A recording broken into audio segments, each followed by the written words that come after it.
Bueno, continuamos con más Alta Política. José, muy buenas noches, gracias por estar aquí.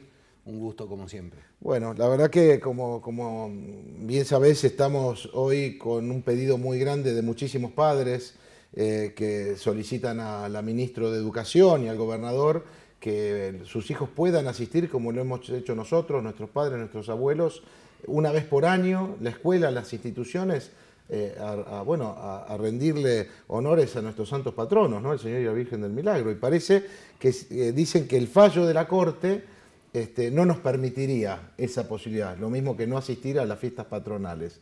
¿Qué es lo que se puede decir respecto de este tema? Bueno, a mí primero me llamó la atención cuando leí en algunos medios que algunos críticos del proyecto de ley que otros diputados junto contigo firmaron, es que decía que los diputados no quieren que los alumnos cumplan con la ley o que incumplan con la ley, que violen la ley.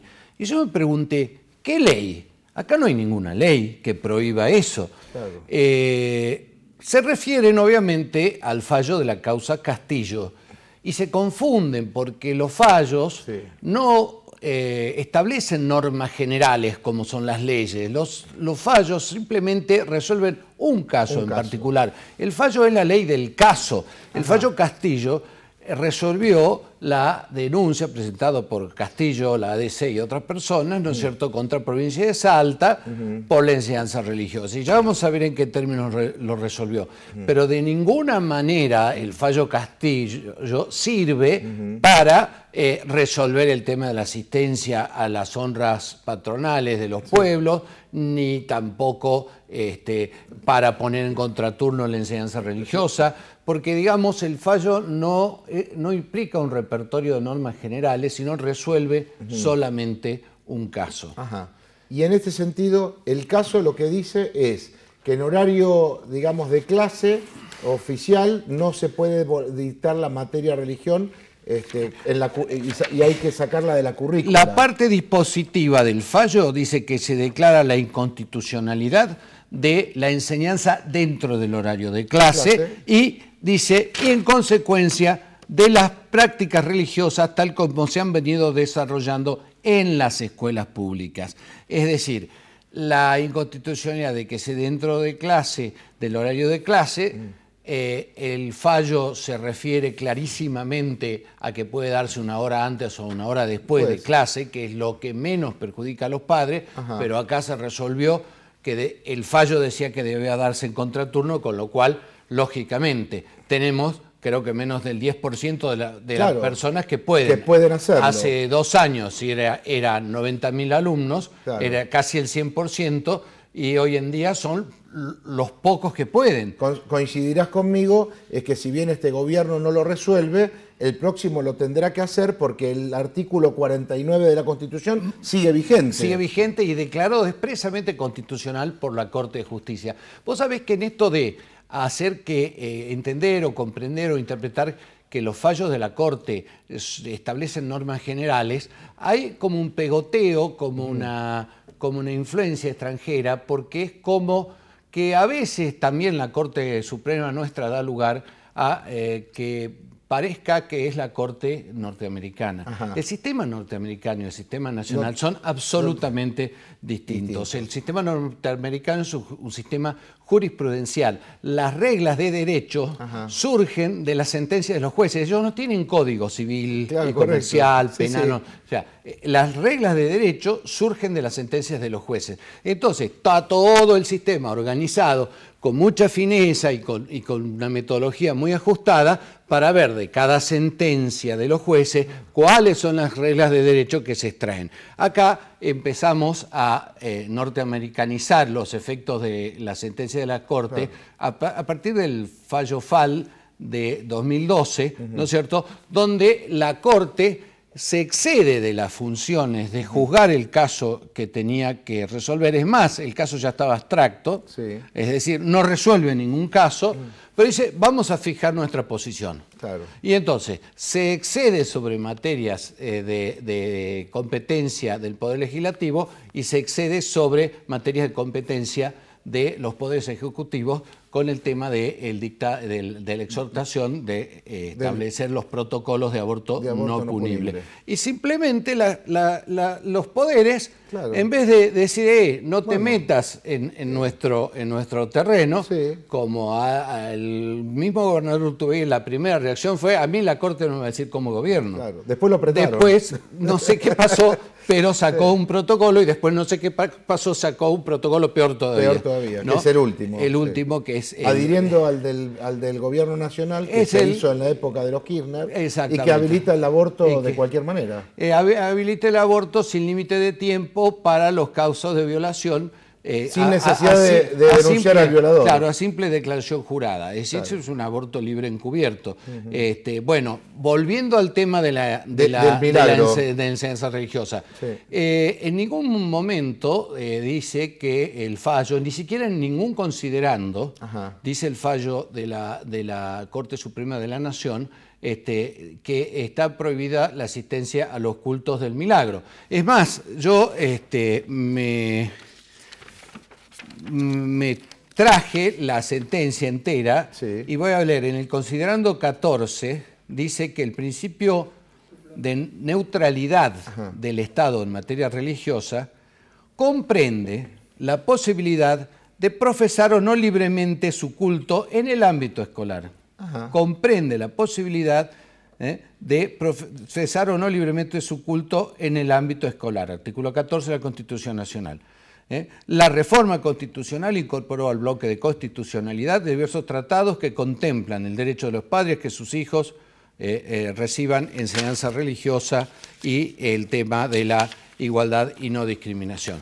Pero hay derecho al ejercicio del culto dentro del ámbito escolar en uno de los considerandos. Eso no es una ley, es un considerando. Es un considerando. ¿No? Pero ¿por qué no nos agarramos de ese considerando? Es más, no necesitamos, el Poder Ejecutivo tiene perfectamente la potestad de decidir que se haga como siempre, porque si dice, si hay derecho al ejercicio del culto, por supuesto, moderado, porque el fallo de la Corte dice no hagan prácticas religiosas diarias, claro, y ese tipo de cosas. Pero si excepcionalmente es admisible el ejercicio del culto dentro del ámbito escolar, con mayor razón es admisible ese ejercicio fuera del ámbito escolar, que es cuando la escuela se traslada hasta la catedral. ¿No? Es decir, se está interpretando el fallo como una especie de código de comportamiento en las situaciones de materia religiosa en la escuela, cuando no lo es. Se simplemente resuelve un caso y, es más, ni siquiera se puede sacar de los considerandos. Es decir, es como si se eligieran los peores considerandos y no por ejemplo, que no solamente dice que hay un derecho al culto dentro de la escuela, un derecho limitado obviamente, pero que con mayor razón puede ser ejercido fuera de la escuela. ¿Podrían hacer un amparo los padres en este sentido? ¿O alguna acción para que se reinterprete esto, como bien vos lo explicás, José, que evidentemente el sector jurídico del Ministerio de Educación lo ha hecho de una forma errónea, porque así lo consideramos 32 diputados, que hemos firmado esta declaración, que esperemos que nos la tome la ministro, ya se la dejamos, pero somos, mirá, 32 firmas, ahí tenés, José Luis, para tomarlo con la cámara, 32 firmas, donde le pedimos a la ministra Berrueso que considere esto que estamos diciendo, reinterpretar el fallo de la Corte, porque en ningún lugar dice que esté prohibido que nuestros hijos en Salta participen no solo de las festividades del milagro, como lo venían haciendo, sino también de las distintas festividades patronales a lo largo y a lo ancho de nuestra provincia. Claro. José, creo que clarísimo, yo creo que está muy claro. Yo creo que acá siento que hay una sobreactuación, como lo dije recién al comienzo del programa, una sobreactuación por parte del gobernador, que yo entiendo que él hacia los medios nacionales quiera mostrarse más progresista, pero nos está perjudicando en ese sentido a los salteños en algo que a Buenos Aires no le importa, si nosotros asistimos o no a las fiestas patronales o a la Festividad del Milagro. Le puede importar a la masonería, que de la mano, como dije, de la Corte y la DC, vino contra Salta, y como lo explicaba muy bien Javier Cornejo, es decir, ataca nuestras más sagradas tradiciones. Claro, ¿no? hay en esto creo que podemos enganchar el tema de la enseñanza religiosa y el tema del aborto. Hay como una superestructura política, están los poderosos del mundo, no solo los poderosos de Buenos Aires, que en realidad los poderosos de Buenos Aires son un poder vicario del poder mundial. Sí, sí. Están los poderosos del mundo, ¿no? Estas grandes fundaciones, el memorando Kissinger-McNamara, ¿no es cierto?, que se hablaba hace poco, las políticas de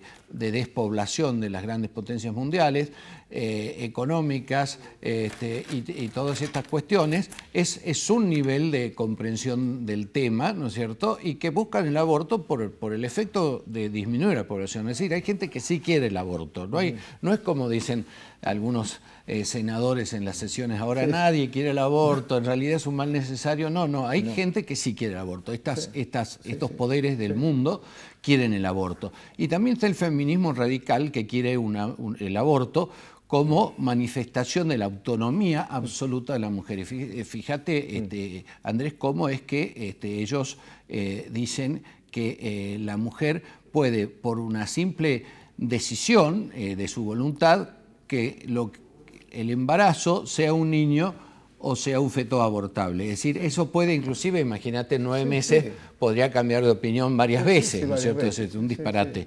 Pero esa es la esencia, la autonomía de la mujer es la que determina si quiere o no. Y llega a decir, sí, hay vida, dice el feminismo radical, hay vida, pero es persona humana si yo lo quiero o no. Esto es un disparate, esto es el recurso al pensamiento mágico. Entonces digo, estos poderes del mundo y estos